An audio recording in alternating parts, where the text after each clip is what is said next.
இன்றைக்கி 7வது நாள் பாப்பாவுக்கு மஞ்சள் பூசணி தான் வேக வச்சு கொடுத்துருக்கேன். நான் ஒரு 1/4 மஞ்சள் பூசணி எடுத்திருக்கேன்.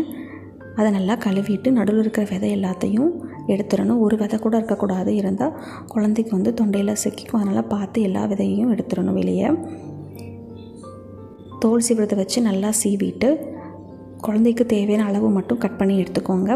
இப்போ சின்ன சின்ன துண்டாக கட் பண்ணிவிட்டு ஆவி வேக வைக்கிற பாத்திரத்தில் வேக வச்சுக்கணும். 10லேருந்து 15 நிமிஷம் மீடியம் ஃப்ளேமில் வச்சு மூடி போட்டு நல்லா வேக வச்சு எடுத்துக்கோங்க.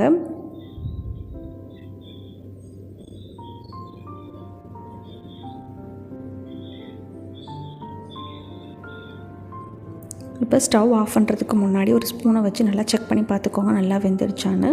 இப்போ சூடோட ஒரு அகலமான பாத்திரத்தில் சேர்த்து நல்லா மசிச்சு எடுத்துக்கணும்.